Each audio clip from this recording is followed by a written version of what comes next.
ខ្ញុំកណាគិតថាចាត់ទុកបងប្អូននេះពលីកម្មដើម្បីជាតិរួចស្រេចទៅហើយព្រះមត្រទេសនិកជនទីក្រុបនិងជាទីមេត្រីសម្ដេចអគ្គមហាសេនាបតីតេជោហ៊ុនសែនបានមានប្រសាសន៍ចាត់ទុកថាយោធាទាំង18រូបរបស់កម្ពុជាដែលកងទ័ពថៃបានចាប់យកទៅកាលពីពេលកន្លងទៅក្រោយបទឈប់បាញ់ប៉ុន្មានម៉ោងនៅលើទឹកដីកម្ពុជាថាពួកគេបានពលីរួចទៅហើយដើម្បីជាតិមាតុភូមិខណៈដែលភាគីថៃនឹងបន្តផ្សារភ្ជាប់ករណីយោធាទាំង18រូបរបស់កម្ពុជានេះទៅនឹងរឿងរ៉ាវផ្សេងទៀតជុំវិញវិវាទព្រំដែនកម្ពុជានិងថៃរឿងបញ្ហាកងទ័ពរបស់យើង18នាក់រឿងនេះតាំងពីថ្ងៃដំបូង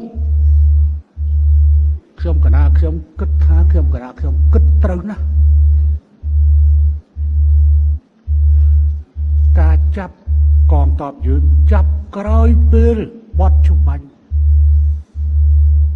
ប្រមាណមកខ្ញុំកណាគិតថាចាត់ទុកបងប្អូននេះពលីកម្មដើម្បីជាតិរួចស្រេចទៅហើយ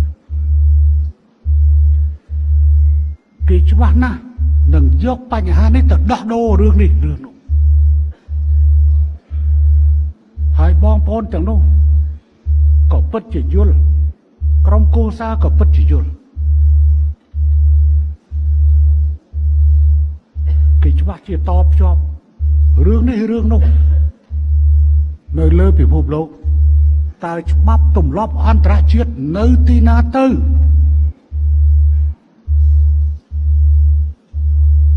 បុតបនដែលជាតំណាងពិសេសរបស់អគ្គលេខាធិការអង្គការសហប្រជាជាតិទទួលបន្ទុកសិទ្ធិមនុស្សដែលជាជនជាតិថៃទៅណាទៅមិននិយាយមួយម៉ាត់សោះដែលមុនធ្លាប់តែនិយាយឥឡូវអត់លឺសូរនិយាយសោះសង្គ្រាមគេតែងតែមានការដោះដូរឆ្លើយសឹកតែនេះចាប់កងទ័ពរបស់យើងលើដីយើងក្រោយបត់ជប់បាញ់យកទៅធ្វើជាចំណាប់ខ្មាំងនេះគឺជាប្រសាសន៍របស់សម្ដេចអគ្គមហាសេនាបតីតេជោហ៊ុនសែនប្រធានប្រសិទ្ធិនៃព្រះរាជាណាចក្រកម្ពុជានៅព្រឹកថ្ងៃទី17ខែវិច្ឆិកាឆ្នាំ2025ដែលសម្ដេចអញ្ជើញជាអធិបតីភាពដើម្បីព្រះរាជតំណាងដ៏ខ្ពង់ខ្ពស់ព្រះករុណាព្រះបាទសម្ដេចព្រះបរមនាថនរោត្តមសីហមុនីព្រះមហាក្សត្រនៃព្រះរាជាណាចក្រកម្ពុជាពិធីអនុសម្វចរៈមហាសន្និបាតមន្ត្រីសង្ឃទូទាំងប្រទេសលើកទី33ឆ្នាំ2020